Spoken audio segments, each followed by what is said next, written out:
Hello, everyone, and welcome to Torah L'Chaim with your host, Rabbi Anibal Mas. Great to see so many of you already connected online, and we have people here as well in person, which is always good, always good. So maybe I will mention who is around later. No. Or not. or not. Or not. Let's see who is here to say hello to everyone. Priscilla Carey is here, welcome. David Grossman. It's just you, David, let me know. Caroline Louis Smith from Tampa, Florida. Bonnie Cham. Welcome to Dr. Bonnie Cham. Lee Solomon is with us. Well, Randy is here, welcome. Welcome, Randy. And yeah, I am streaming from the Asper Jewish Community Center here in Winnipeg, Manitoba, Canada. Security has been upgraded, let's put it that way. But it's all good. It's all good. Lots of people around here keeping us safe from the craziness that we experience around the world. If I don't know what's the situation where you are connecting from. If you want to let me know in the chat, that would be great. Jerome Fomin, it says, "Hi Rabbi, I'm dog sitting today." Does it mean he's sitting like a dog or he's taking care of a dog? I don't know, but welcome, Jerome. Welcome. I said Jerome always, if he can, he comes in person, so we understand, Jerome. And I hope you're going to enjoy the class from home as well. So yeah, crazy days for the Jewish people, but nevertheless, we stay strong, we study Torah, and we find in the Torah inspiration to keep moving forward. And this is not just because of the war in Israel, but it should be every day of our lives. Every day of our lives, we should be able to find the inspiration in the Torah. There is something that I always surprised me. And I don't know, guys, if you have the same experience here, that the self-help industry, there are all these gurus that they publish these books to fix people's life. It's $1 billion or more industry, right? And people they won't know what to do. They go and buy these books, and they pay also thousands of dollars to people to fix their lives, right? Many of those people are Jews, right? That people who go to these books. And I had the chance to talk to some of them, and I said, "Have you ever tried studying Torah?" No. Why would I? I said, "Wait a minute, what would you?" The Torah, it's been there to help us, overcome things in life for thousands of years, and you don't even give it a try. Anyway, so we need to improve, and we need to increase our Torah learning in these days to find the strength that we need. Who else is there? Tzahol. Randy, you want to know the meaning of tzahol? What is tzahol? Oh, tzahal. Okay, Jerome understood. That's IDF, Randy. IDF is in Hebrew it's tzahal. They are initials. Tzava Hagana LeIsrael, and in English is Israel Defense Forces. So that's what it is. Okay. Who else is here? Amparo Goldman and Holly Mandelkern. Okay, we are going to begin with the class, studying Parshat Noach. It's the second Torah portion of the book of Genesis, and it's very interesting because this is the parsha where we learn about the flood. The world was filled with evil. Okay. And I want to tell you something that is, I mentioned it for a bar mitzvah that we had last weekend, where the bar mitzvah boy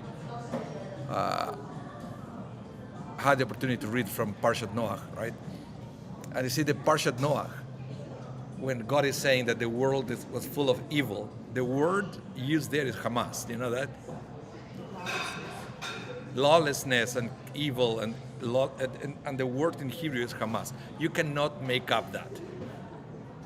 And then, but it's and then the parsha, the opening, shows two different models. One is Noah, and it's called Ish Tzaddik, a tzaddik, a righteous person, and the opposite, presented by the Torah, is the word Hamas. So we already know that being a tzaddik, being a righteous person, and also it says that Noah walked with God. There was an awareness of the presence of God. That is called a tzaddik, basically. And yeah, I just found it amazing. Here, Shelly Chochinov, sorry I cannot attend in person today. That's okay, Shelly, I know you're there. Okay, so I will bring you some text from Noah. Let me put it this way. There you go. Here we go. And let's read a little bit. This is now, we're going to study about God telling Noah that he had to enter to the ark. You know the story. All the chaos on earth reached levels that were not sustainable anymore. And which is interesting. Because you can always ask, okay, what is the level that is unsustainable? What happened before Noah? Because why did God wait it? Why did God wait so long, so many generations, until God decided to wipe out humanity? Any guesses? God has patience. Patience for what? God is optimistic. Okay, any question? Optimistic, but you say I always have optimistic for what? What is the outcome that God is hoping for? So that humans are capable of change. Okay. Which is interesting. We are going to see, hopefully, towards the middle of the class, that in reality, sometimes God doesn't expect people to change, but what God expects is for people to stop evil. It's our responsibility to detect evil and to stop it. We will see that one of the first, according to the rabbis, one of the first things that humanity needed to do after the flood was to create courts of justice. Some kind of legal system. Okay? And God gave humanity a warning. I said, I'm not going to send the flood anymore to wipe out evil. It's up to you now. Before you play dumb, okay, because God never said out loud before the flood, right? You have to create courts of law. There was no commandment in the Torah.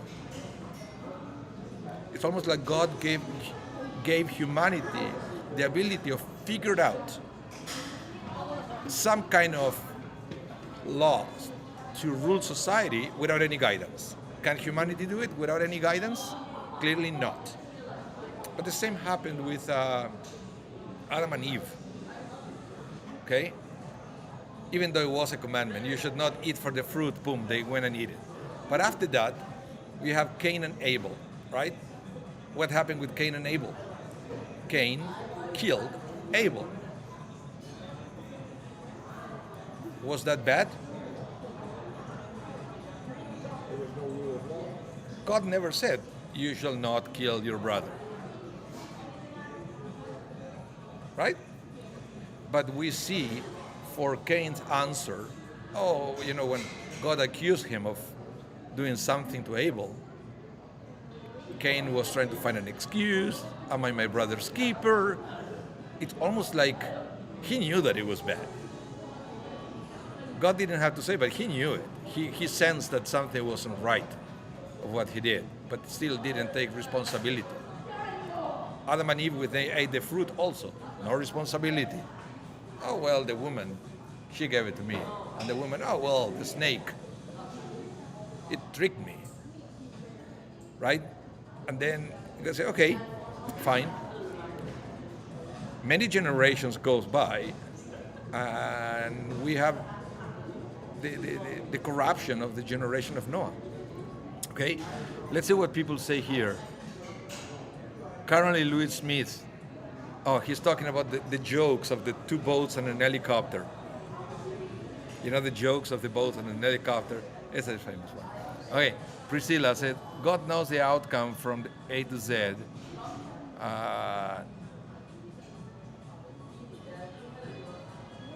Will not repent, but he want to give them a chance. Okay, he want to give it a chance, of course. God was hoping humanity would reset and be more righteous. True, he already know the outcome. Yeah, but it's. I think we are getting a message there, because again, we shouldn't fall into the trap of trying to understand all this story as factual, right? We need to see the principles and the messages there. Because I know that I've seen people spending countless of hours trying to understand the historical accuracy of all the narration of the flood and everything, right?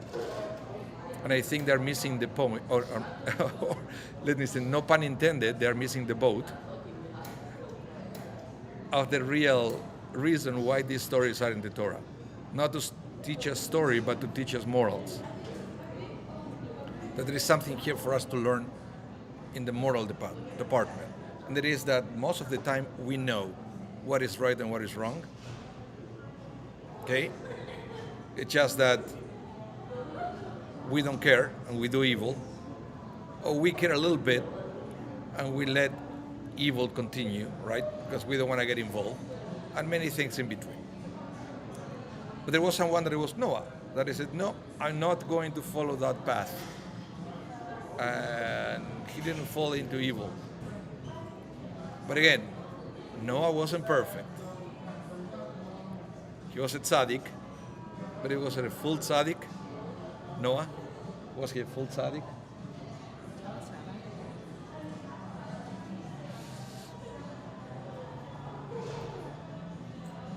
How would he know? How would anyone know? Well, how did Abraham know?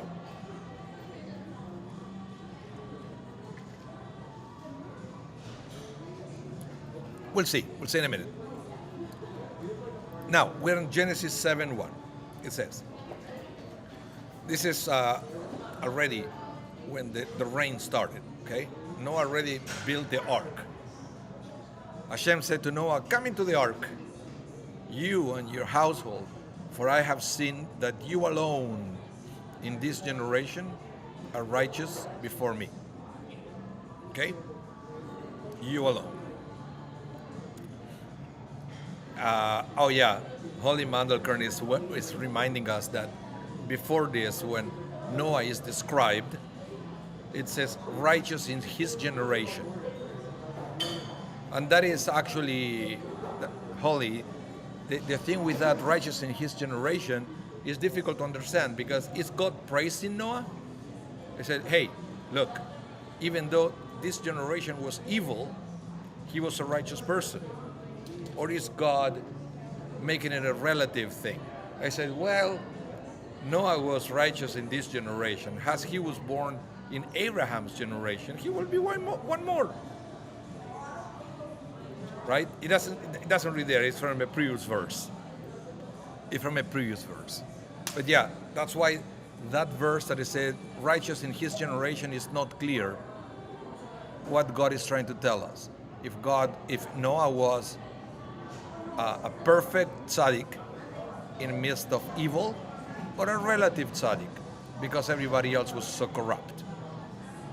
Which brings us the question, I don't know if you ever thought about that, being a tzaddik is an absolute or is relative to who you have around you? says righteous before me. No, yeah, in this verse, but there is another verse before that just says righteous in his generation. Is that the relative? It's because it's being righteous, being a tzaddik. It's I cannot know how tzaddik you are until I compare you with the people around you, or there is standard that it will determine who is a tzaddik and who is not, regardless of where you are. And I let me present it in a different way, right? Because the fact is that we all are somehow influenced by our environment, by where you are, where you grew up, right? So you have to unlearn many things that you learn sometimes and overcome certain traumas that you bring with you. So perhaps if Noah was a relative tzaddik, it means that God is saying, okay, good for you that you were able to overcome certain things, right? But there were others that you weren't able to because you have so much to overcome them. But perhaps if you were born in a more positive generation, he could be a higher tzaddik. If he will come to this world with less trauma and less things to unlearn, to undo. You know what I mean? It's like you can have people coming from a messed up family. Right? Sometimes you have to celebrate that the person ended high school, right? And you will see that it's a huge achievement. If you knew where that person is coming from, the fact that a person ended high school is huge, right? Generational trauma. But then another person that was born, in an affluent family, right? For that person to finish university, maybe it's not a big deal, right? So, is it a relative or is it an absolute? We don't know. We don't know the answer. But we do know, though, that Noah was not the father of Israel. Right? God waited until Abraham to say, you are the first. We are going to see what's different between one and the other. Okay. Back to the verse. Hashem said, come to the ark, you and your household, for I have seen that you alone in generation are righteous before me. And then in Genesis 8, this is at the end of the flood. Okay? God said to Noah, go out from the ark, you, your wife, your sons, and your son's wife with you. Can you see the difference between one and the other? One is coming to the ark, the other one is now come out. Let's see the explanation. What the rabbis say about this. Okay, first, let's read a little bit of understanding from the Baal Shem Tov. He said, come into the ark. The word for ark, teiva, also means word. Okay? Teiva also means word. Come into the word, said God. Enter within the words of prayer and Torah study. Here you find a sanctuary of wisdom, meaning and holiness amidst the raging floodwaters of life. What about that? You see, this is another way to read Torah. We are studying now all the allegories and metaphors within the text. So here, Baal Shem Tov said, okay, don't think about the ark for a minute as a physical ark, okay? And don't think about the flood as a physical flood. Because he will say there is a, so-called flood in every generation. Maybe what you consider to be like a tragic flood in your life It will be different than what I consider to be a tragic flood in my life, and so forth. Okay? How do you protect yourself from the flood? Right? Baal Shem Tov said you have to enter into the ark. What does it mean, enter into the ark? Enter into the Teva. Said enter into the word, which means prayer and Torah study. It's what I said at the beginning. You know, Torah study can give you the strength that you need to make it through to the other side of the flood. And prayer is also another tool that we have. Prayer in the sense of establishing a dialogue with God, a relationship with God, to feel that we have someone to talk to whenever something happens. Okay? Yeah. But then this is the interesting thing. Look at the next part of the Baal Shem Tov. This is where it becomes real for us. I said, now go out from the ark. Okay? This too is a divine command. God commands us to enter into the ark, into the sanctum of spirituality we are to create in the material world. But then we must go out of the ark to carry forth its sanctity to the ends of the earth. So going into, prayer, Torah study, and talking to God is a good thing. But it's not something that is permanent. Once you are there, once you feel safe, you have to come out and do your part in society. And we all know people that all they do is to study Torah, all they do is to pray. What do they do other than that?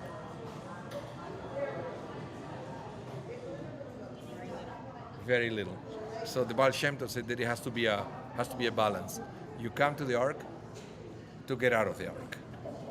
And yeah, not entering when you should is dangerous. Not getting out when you should is also dangerous for us. It's such truth. Let's see what people say here. Shelley Church, said, yeah, but he was first a zookeeper. Okay. To set you free. Many arks, the covenant, Noah's ark, the ark. Yeah, and I want to show you something. I don't know if I have it here.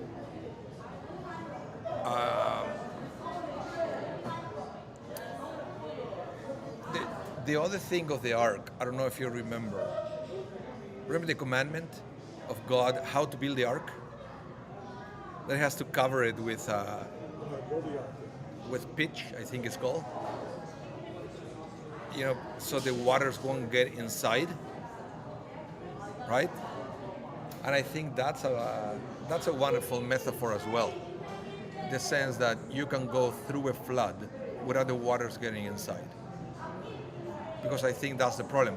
As soon as there is a crack, is when we start getting, when you start getting those feelings inside. It's when you let the outside get inside. So that is also a beautiful metaphor. And I don't know, but we all let that happen this week. You let some people comments or the news or some threats posted online. You let that get into the inside. But God said, when you make the ark, you have to, isolate it, so you won't get those leaks inside, which is beautiful. Now, go back to the coming to the ark. Okay, I have the other comment here, and now, according to the rabbis, is when we start seeing the flaws of Noah and why Noah didn't become the father of Israel. It says, Noah went into the ark with his son, his wife, and his son's wife because of the flood waters. Okay? Why is that so important? That because of the flood waters? Listen to this. Rashi explains, even Noah himself was considered one of those with only modest faith. Noah did not enter the ark until the rains fell, and he realized that disaster was imminent. It's almost like God told Noah, okay, build the ark. Okay, he built the ark. Okay, now get into the ark. He didn't. He didn't get into the ark. Why not? I said, well, no, so maybe it's not going to be a flood. I don't know. Maybe I misunderstood. Then it started raining. Okay, come into the ark. I don't know. Then the Midrash said when he had the water up to his neck, he said, okay, this is a flood. And that's when he entered to the ark. Funny thing is all the animals were already there. And he wasn't sure yet. It's also talk about the way we read signs around us. There is a difference between being optimistic and naive. And I understand that Noah was probably optimistic, that maybe, God changed his mind. But then he saw that the waters keep going up, up, up. And God has to tell him, dude, get into the ark to do it. So for Rashi, this is red flag number 1 of Noah. Okay? Let's see the other one. Okay, now we have what I mentioned before, Rocky, that these are this generation of Noah. Noah was righteous man and perfect in his generation. Okay? In his generation. So we'll see the main. Okay, here Rashi gives a little teaching. Let's go quickly over this one. Let me read it again and you will understand. It said, these are the generation of Noah. Okay? Noah was a righteous man. Do you understand this? When you say in the Torah, these are the generation of so and so, what comes after? If I say, if you read the Torah and the Torah says, these are the generations of so and so, what comes after? What are you expecting after that statement? The names. The names. Right? If I said these are the generations of somebody, you are expecting the name. But look at here. These are the generation of Noah. Noah was a righteous man and perfect in the generations. Noah walked with God. We are the generation. We are the kids. So Rashi says, I will go back to this. The main offspring of righteous people are their good deeds. The true descendants of a tzaddik are not the physical children he leaves behind, but his acts of kindness. Why is that? This could be explained in a rational way.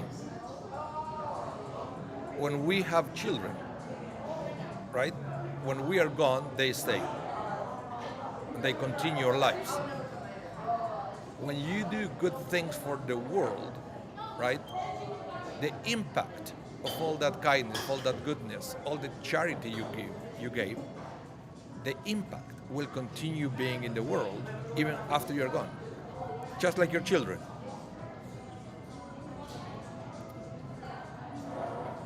Let's say that you pay for somebody's education, right? And you made an impact on that person's life, and now it's going to go do great things around. After you die, the person is still going to be doing great things thanks of the kindness that you did. So that's why the Torah is not the only time that we read this. That immediately after talking about the descendants or the generations, the Torah will bring the good things they did. What about the children? Also, You raise children to be righteous. of course, Children to do righteous things. but that's Give credit for that. the common thing, right? The common thing is, of course, you continue in your children. It's almost like everybody knows that.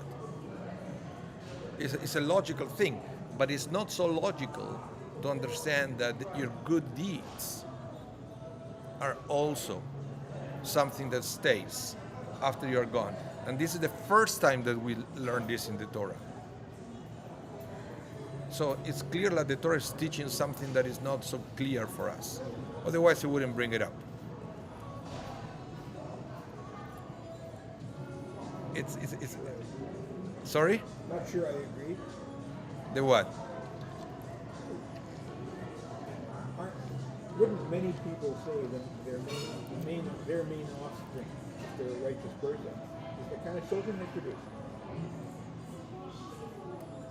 Yeah, well, in the case of Noah, actually not all his children were good.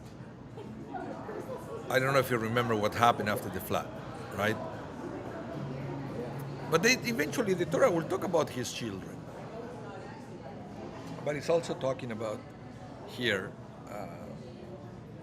the thing about how the main offspring are the good deeds. And we know many people that they were great people and they did great thing for society and for the world. And their children didn't follow after their steps. And even in the Torah, we have many cases like that. Look at Isaac, for example, when you have Jacob and Esau, right? So, very interesting thing. Let's continue. Now, let's try to understand in his generation. Remember, I mentioned before this. It says, some of our sages interpret the words in his generations in Noah's favor and note how much more righteous he would have been if he had lived in the generation of righteous people. Okay? Here the rabbis are talking about potential. Okay? You know, it's like every person coming to this world has certain potential. The potential will take you that far, depends on how many people you will have around you to nurture that potential. Otherwise, you will have to figure out anything by yourself. You can't go that far. And this is true in every area, right? It's let's say that you have a great ability for medicine. You have a great scientific mind. But how much can you figure it out by yourself without mentors? So, and there are many people that they can figure out great things without mentors. And then I always hear the same thing. Can you imagine if that person could be properly mentored? How much further, or how many more great things they will discover? So this is the same. Noah had a great sense of ethics, a great sense of moral, but he had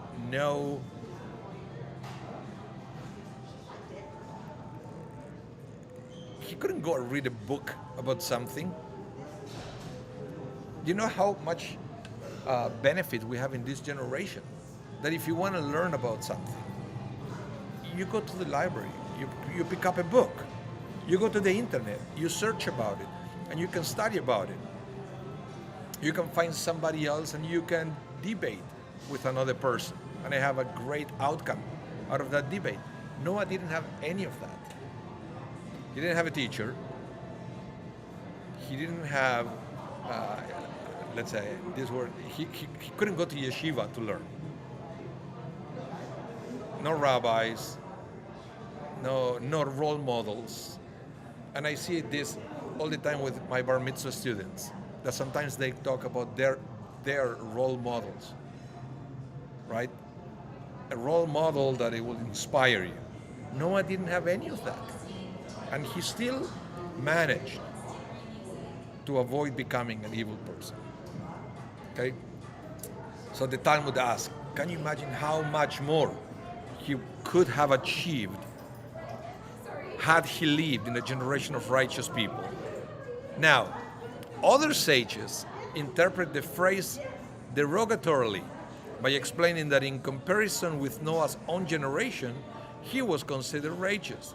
But if he had lived in Abraham's generation, he would not have been considered of any importance. And I will leave it there because you can pick your side. They're both, this is a part of a lengthier discussion in the Talmud, as you can see. The Talmud is never short. It's never one paragraph.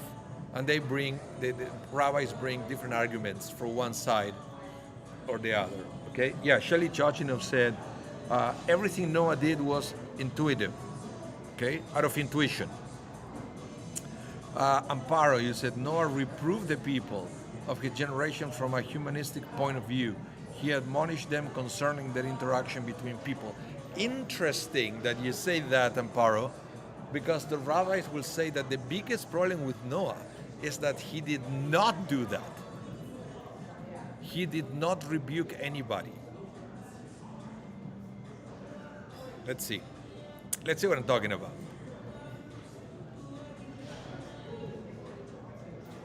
Now, I'll be almost there, Amparo, to answer your question, to respond to your statement. Now, let's continue with the opinion of the Maharal of Prague. He said, as the lone tzaddik in a completely corrupt society, Noah's ability to ascend the spiritual ladder was constricted. The companionship and inspiration of such a great man as Abraham would have made Noah greater. This potential was what made Noah worthy of being saved from the flood, although the deplorable condition of his generation prevented him from achieving his potential. His spiritual stature was such that he had lived in a more conducive time, he would have been even greater. Noah was prevented by circumstances from reaching higher than he did, but his total desire to serve God was rewarded. Now, why would the Maharal say this? Because all these rabbis never say anything because they just feel it. What will be the precedent that moved the Maharal to say this? And the answer is the life of Abraham.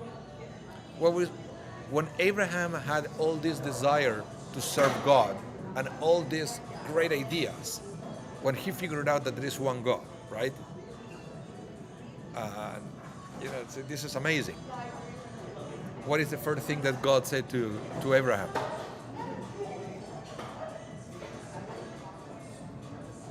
Remember the words when God called Abraham?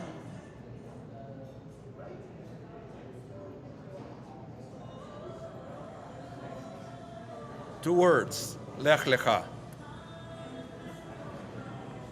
What does it mean, Lech Lecha?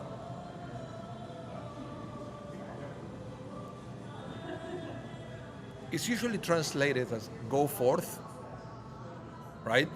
In other words, you can translate that, get the heck out of there. That place is not for good. It's not good for you. You're gonna get stuck because it's a toxic place, basically, where you live right now. So go to a different place if you want to keep growing. And how do we know that? Because God said, Lech Lecha. Lecha is to you, for your benefit. Leaving that land will be on your benefit. Look what happened with Noah. But Noah didn't have anywhere to go. God couldn't say to Noah, Lech Lecha, because he had nowhere to go. Everybody was equally evil. In Abraham's generation, it looks like not everywhere was the same. And in fact, you would say, well, but weren't people in Canaan and land of Israel, weren't all this pretty much the same? They all worship idols and everything. And then the rabbis, there is nothing in the Torah that will explain why they were different. But the Midrash will explain something that is brilliant. It's brilliant because it says, how many years would people live in the times of Noah? How long were the lifespans? Remember? Roughly.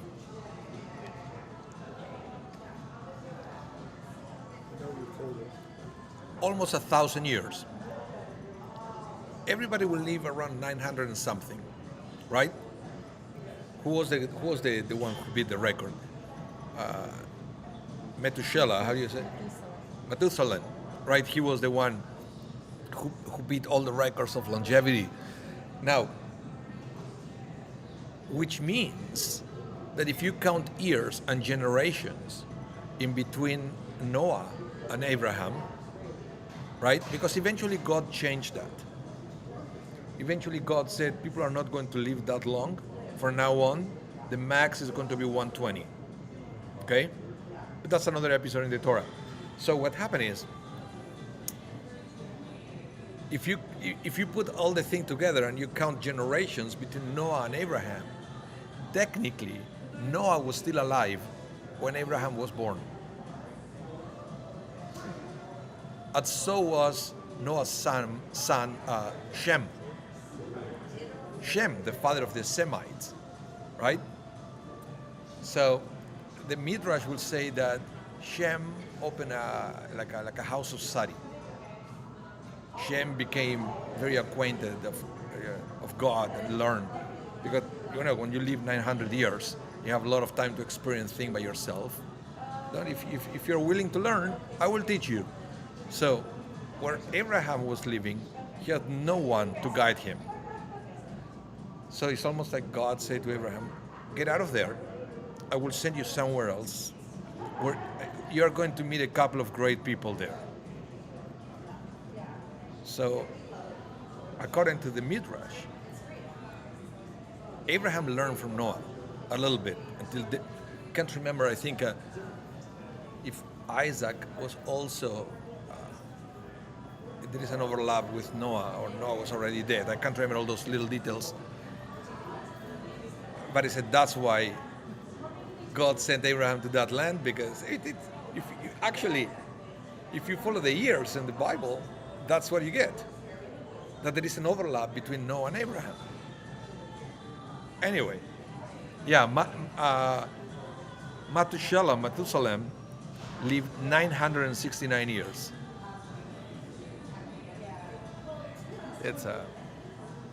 Anyway, so basically when the Maharal of Prague says this about Noah, is comparing the life of Noah with the life of Abraham. Abraham was going in the same direction, no guidance, just potential. But God this time fixed it. But said, you reach all your potential you can reach in that place. Now get out, and I will send you to a better place so you can flourish. And then the rest is history. We know about what Abraham did. And this is why it's so important to get the right mentors. I learned something that is very interesting. That is said, how do you improve your life? Okay? And in any area that you want to improve your life, said that you have different ways, and they all start with the letter M. Okay? First M is mistakes. You make a mistake, you learn. You make a lot of mistake, you learn more. Then you make the same mistake. Hopefully this time you will learn it. Okay? And that's one way to learn. We all learn that. I mean, if you could live 1,000 years like Methuselah or Noah or whatever, I can guarantee you that after 1,000 years, you will make enough mistakes to learn everything you need to learn. Okay? But there is another M that can take you there, and there is mentors. Why? Because mentors, they already make the mistakes. That's why they are called mentors. They already made a mistake. So they will teach you what you have to do so you won't make the same mistakes. Okay? So this is something that you can say about Noah. He already made all these mistakes. Now he meets this great guy called Abraham. He wants to do so many things, and now Noah will say, okay, Abraham, let me tell you my story. Okay? So you won't make the same mistakes. And that's why Noah is described by the Torah that with God walked Noah. What does it mean with God?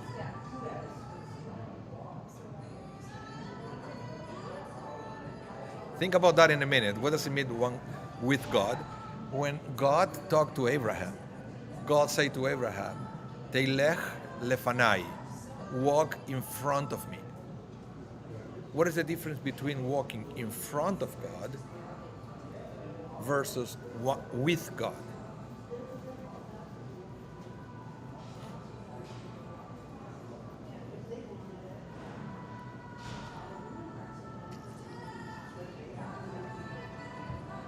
Okay, let me tell you. There's a certain arrogance with Lefanai that you wouldn't have if you're walking beside. The what, sorry? There's a certain arrogance that you would have if you're walking Lefanai in front of as opposed to walking with. But God is asking Abraham to walk in front.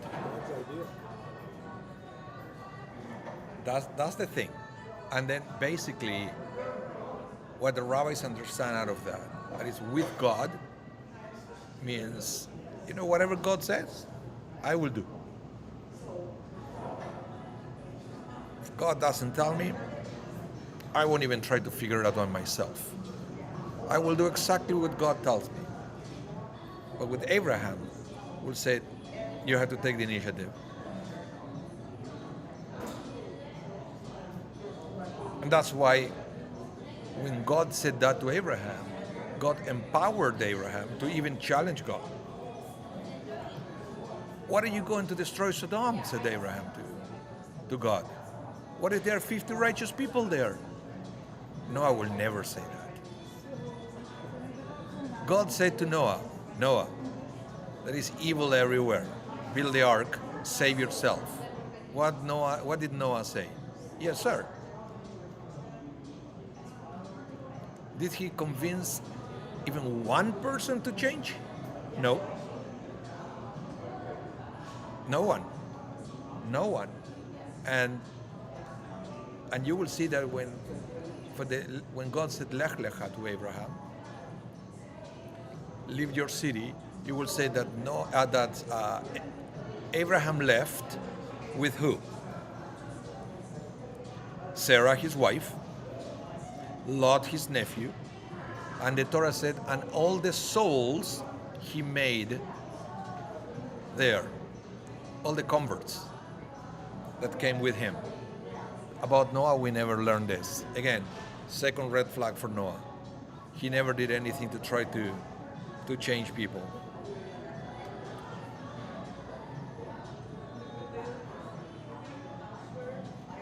Lee Solomon, he said, walk in front of me so that I can keep my eyes on you like I did with my children little.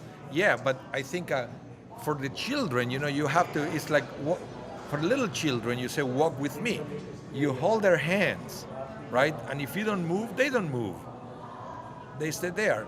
Only when somebody reaches certain age of maturity, you can say, okay, now you can walk in front, right? So this is the same thing. That's why Noah wasn't there, but that's why the Midrash will say that Abraham had the opportunity to learn all this from his mentor, the one who already made the mistakes. Oh, and I said that all the words are with him, right? Mistakes, mentor, and then the other one, in these days at least, is money. Money will pay for an education. That you can pay to an institution to teach you what you need to know. So, you want to be better? 3 ways: mistakes, mentors, and money. But the slowest of the 3 is mistakes. Why do you want to go through mistakes before you learn something when you can get someone who already went through the mistakes, who can save you lots of pain? I don't know. I'd rather learn through somebody else's mistakes than my own. Just saying. Shelley Judge, say, what about the mitzvot? Yes, we have the mitzvot, but it's also, at least in rabbinic Judaism, the kind of Judaism we practice, this is the story of the rabbis taking initiative. They won't wait because God is not telling us exactly what to do anymore. So what are we going to do? Get stuck with whatever we got last time that God spoke to humanity? No, we keep moving forward. We take initiative. But we were empowered by God through Abraham to do that. Let's go to the next one. Yeah, and then after the flood, listen to this, God spoke to Noah and his sons with him, and he said, as for me, I am herewith establishing my covenant with you, with your descendants after you, and with every living creature that is with you, the birds, the livestock, and every wild animal with you, all going out of the ark, every animal on earth. I will establish my covenant with you, that never again will all living beings be destroyed by the waters of a flood, and there will never again be a flood to destroy the earth. And this is understood as for now on the responsibility to stop evil comes to us. And then you will see that God will place the rainbow on the sky as a reminder of this. Okay? And I know that it was, who was it? Two popes ago was John Paul II. That he actually, I remember because I received a phone call from a reporter. He said, "What do you think about what the Pope said?" What did the Pope say? I said, the Pope said that God will never send the flood to destroy humanity, but God can send something else. Maybe God won't destroy humanity by water, but next time will be by fire. What do you think about that? Can I have a minute to think about it? I got off guard when I got that. But in general, it's understood by the rabbis as the covenant implies that from now on, we are going to establish our own frame of law to avoid this from happening again. Okay, and you will see that the way it translates in general terms is what we call the 7 laws of Noah. Have you ever heard about the 7 laws of Noah? People who non-Jewish people who follow this are called Noachites, and we believe that every Noahite go to heaven. You know, this is a very touchy thing in every religion. That most religions will say if you don't look at God, if you don't accept God the way we do, we go to heaven, you go to hell, right? Judaism, we say, look, if you are not a Jew, all you have to do is to fulfill the 7 laws of Noah. That is the covenant between God and humanity, and you're going to heaven. Now, if you are a Jew, you have to do not just these 7 laws, you also have to fulfill the 613 commandments. In the Talmud, this was one of the arguments for people to stop people who wanted to convert to Judaism. I said, do you realize that right now, all you have to do is to be a good person. You can eat whatever you want, right? If you become a Jew, just being a good person is not enough. You have to start fulfilling all the commandments. You have to keep kashrut. You have to circumcise yourself, right?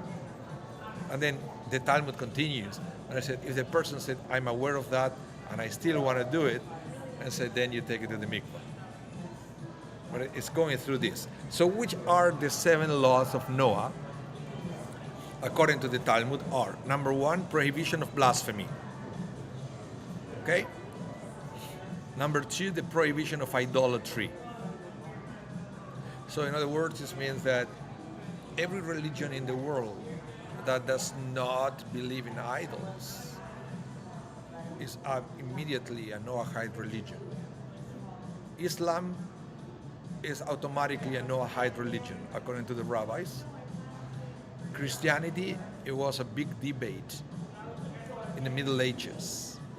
But I think the debate was motivated by political reasons. In these days, there is an agreement that Christianity, it is a Noahide religion. It was a big confusion with the concept of Trinity. Is it the belief in Trinity is belief in idols or not? Because you're not believing in the one God. But then a Christian will explain to you that yes, it is the one God, just experienced in 3 different ways. We are talking about times where there was no dialogue between rabbis and priests. We are living in a generation with, after the dialogue, we can understand better other religions. So Christianity was incorporated to the list of Noahide religions. Next, number 3, the requirement of maintaining courts to provide legal recourse. It's a law. Number 4, prohibition of murder. Number 5, the prohibition of sexual misconduct or adultery. Number 6, the prohibition of theft. Number 7, the prohibition of eating flesh taken from an animal while it's still alive. But that's the only restriction. But that means that if you kill the animal to eat, you can eat any animal you want. Can Noahides eat pig? Yes, they can. Can Noahides eat shellfish? Yes, they can. The only restriction is they have to slaughter the animal before they eat it. It doesn't even say how to slaughter the animal. We as Jews, we have more complex law. We can't eat any animal we want. The animal has to be slaughtered in a special way through a shecht. Right? So that's what it is. But this is called the laws of Noah, even though the verses to justify this are found in parts of the Torah before Noah. Okay? And I will do it quickly, and we are going to close with this. Look, where it's coming from. Here. It's coming from Genesis 2, 16 to 17. This is the source for the 7 laws of Noah. It's almost implied that the laws were always there, but humanity didn't want to see it. Now God said it out loud and explicitly. It says, Hashem, God, commanded the man, saying, from every tree in the garden you may eat. Right? Now, listen to how the rabbis explain every word from there. They say, Hashem implies the prohibition of blasphemy. Okay? As it said in Leviticus 24:16, he who blasphemes the name of Hashem shall die. Number 2, God is a reference to idolatry, for it says in Exodus 23, you shall have no other God before me. Number 3, commanded is a reference to laws of justice, for it says in Genesis 18:19, for I have known him, so he will command his children after him to keep the way of the Lord and righteousness and justice. Then we have number 4, the man is a prohibition of murder. God explicitly commands Noah, if one sheds the blood of the man shall his own blood be shed. Okay?